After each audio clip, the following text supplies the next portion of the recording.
പിന്നെ പേടിപ്പിക്കാൻ ഇറങ്ങിയിരിക്കുക. പോലീസുകാരോട് ഞാൻ പറയുന്നത്, രാജാവിനേക്കാൾ വലിയ രാജഭക്തി കാണിക്കരുത്. ഈ രാജാവും പരിവാരങ്ങളൊന്നും എന്നും ഉണ്ടാകില്ല എന്ന് ഞങ്ങൾ ഓർമ്മപ്പെടുത്തുക.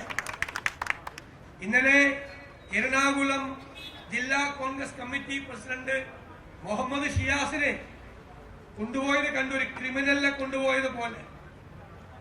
ബാക്കി ക്രിമിനലുകളെ കാണുമ്പോ, CPM ക്രിമിനലുകളെ കാണുമ്പോ മുട്ടിലഴിയുന്ന പോലീസുകാരാണ് ഇത് ചെയ്തത് എന്ന് ഞങ്ങൾക്കറിയാം. ഞാൻ എറണാകുളം ജില്ലയിലെ പോലീസിനോട് പറയാ, ഇപ്പൊ തിരുവനന്തപുരത്ത് സമരം നടക്കുന്നുണ്ട്. എന്തിനാ?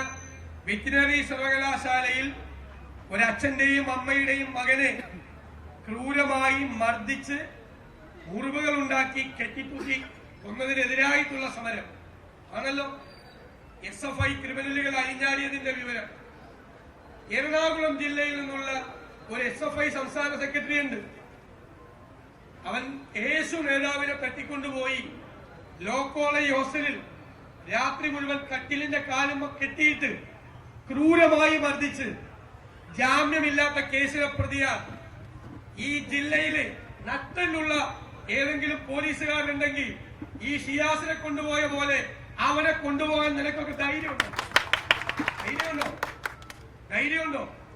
അവനാണല്ലോ ബാരിക്കേഡിന്റെ പുറത്ത് കയറി ഒരു പോലീസ് ഉദ്യോഗസ്ഥനോട് പോയി കക്കൂസ് കഴിയാൻ പറഞ്ഞത്.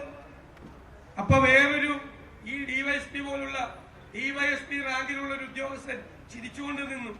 എന്നിട്ട് അവനെ താഴെ ഇറക്കി, മോനെ കുട്ട നീ വിഷമിക്കലടാ, വാടാ BP കേൾക്കാൻ പറഞ്ഞു. ഞാൻ ചോദിച്ചു, ഒരു താരാട്ടുപാട്ടും പാടി അവനൊരു പാൽക്കുപ്പിയും കൂടി മേടിച്ചു കൊടുക്കായിരുന്നു. അപ്പൊ ഞങ്ങളോട് ഇങ്ങനെ അവരോട് ഇങ്ങനെ. ഈ പരിപാടി ഉണ്ടല്ലോ, പരിപാടി അവസാനിക്കാറായി എന്ന് ഓർത്തോ. അധികം രാജഭക്തി കാണിക്കുന്നവർ ചെവിയിൽ നുള്ളി കാത്തിരുന്നു. ഒറ്റ ഒരെണ്ണത്തിന് ഞങ്ങൾ വെറുതെ വിടില്ല. നിയമപരമായി ചെയ്യാം. നിയമപരമായി എന്ത് ചെയ്താലും, നിങ്ങളുടെ ജോലി ചെയ്താൽ ഞങ്ങളതിനെ ബഹുമാനിക്കും, ഞങ്ങളതിനെ സല്യൂട്ട് ചെയ്യും. നിയമവിരുദ്ധമായി ഞങ്ങളുടെ നേതാക്കന്മാരെ, ഞങ്ങളുടെ ജനപ്രതിനിധികളെ, എനിക്ക് മാത്യു കൊല്ലാടൻ എൽദോസ് കുന്നപ്പള്ളിയും കൂടി ഇവിടെ ഇരിക്കാൻ പോണു എന്ന് എന്നോട് പറഞ്ഞപ്പോ തന്നെ അറിയാം മാത്യു കൊല്ലാടൻ രാത്രി മുഴുമിപ്പിക്കില്ല.